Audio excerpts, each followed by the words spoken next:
তুমি কোন, ক'ত ঘৰ, কোন ধৰ্মৰ, কোন জাতিৰ, কোন দেশৰ, বয়স কিমান তাক সুধিবলৈ মোৰ সময়ৰ অভাৱ হৈছিল।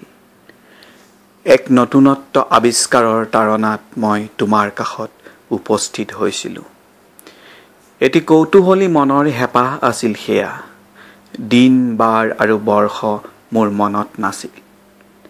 মোৰ যদিও নিজস্ব ঠিকনা আছিল আৰু আছিল স্থিতি আৰু পৰিচয়, তথাপিও মই পৰিচয়হীনতাৰে তোমাৰ কাষলৈ আহিছিলোঁ। তুমি কি ভাবা, অনুভৱ কৰা তাক বুজিবৰ বাবে মোৰ হাতত সময় নাছিল। এক পৰিসীমিত সময়ৰ সীমাবদ্ধতাত মই পথিক হ'ব খুজিছিলোঁ তোমাৰ হৃদয়ৰ আলিবাটত। তোমাৰ সৈতে মোৰ আত্মীয়তাৰ ভাষা কবিতাৰ ভাষাত প্ৰকাশ কৰিব পৰা যায় নে নাযায়, মই তাৰ বিষয়ে সম্পূৰ্ণ অজ্ঞ। চাওফ্ৰায়া নদীৰ হেঙুলীয়া আবেলিত আত্মবিভোৰ কোনো যুৱক যুৱতীৰ অন্তৰংগতাৰ ভাষাৰ দৰেও নাছিল তোমাৰ আৰু মোৰ আত্মীয়তা।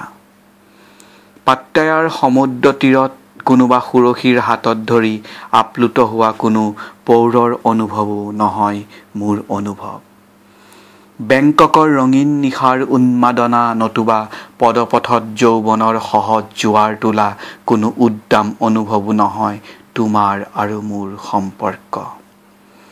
শ্যামদেশৰ প্ৰতিখন বৌদ্ধ বিহাৰ তথা বুৰঞ্জীৰ ধ্বংসাৱশেষৰ মাজত বিৰজিত নিৰ্জনতাৰ দৰেও নহয় মোৰ এই অনুভৱ।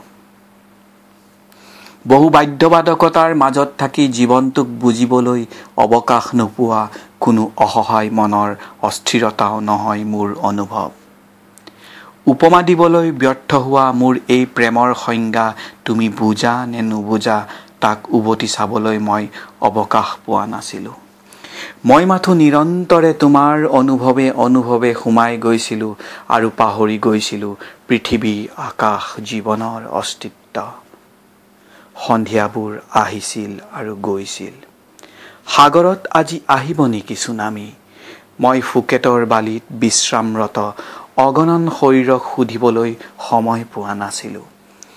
তোমাৰ আৰু মোৰ অন্তৰংগতা ইমানেই গভীৰ আছিল যে অতীত, বৰ্তমান আৰু ভৱিষ্যতৰ মুহূৰ্তবোৰ আৰু ঘটনাবোৰ মোৰ বাবে প্ৰাগ ঐতিহাসিক হৈ পৰিছিল।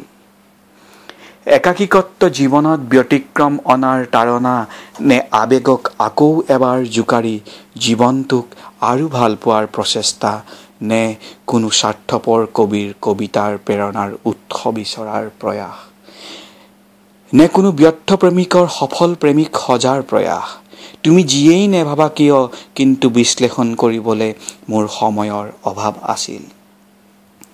কিহৰ তাৰণাই মোক তোমাৰ এনে দুৰন্ত প্ৰেমিক কৰি তুলিছিল তুমি নিশ্চয় ভাবি আচৰিত হৈছিলা, অভিভূত হৈছিলা, নতুবা কৌতূহল। নতুবা তুমি ভাবিছিলা কোনোবা মাতাল নিশাৰ এক মাতাল প্ৰেমিক মই। আচলতে নাছিলোঁ মই তেনে কোনো।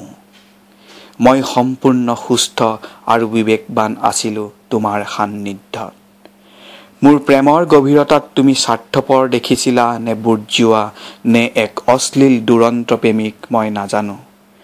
বহু উপন্যাসৰ বহু চৰ্চিত নায়িকা আছিলা তুমি। তোমাৰ হৃদয়ৰ ভাষাৰেই বহু প্ৰেমিকে প্ৰেমিকাক প্ৰেম প্ৰস্তাৱ দিয়া দেখিছিলোঁ কলেজত। সফল আছিল নে বিফল আছিল সেই প্ৰেমিক মই নাজানো। Assamese তথা তথ্য প্ৰযুক্তিৰ প্ৰয়োগৰ আগতে তোমাৰ অনুভৱেই আছিল প্ৰতিখন প্ৰেমপত্ৰৰ সাৰমৰ্ম আৰু কলমৰ ভাষা।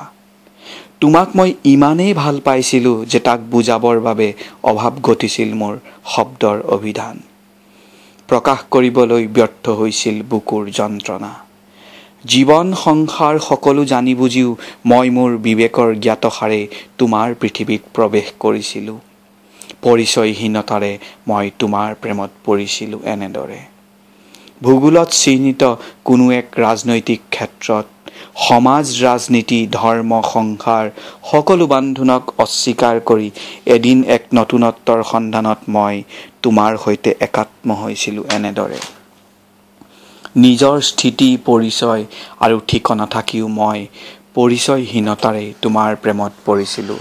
তোমাৰ নাম বয়স ঠিকনা জনাৰ মোৰ সময় নাছিল।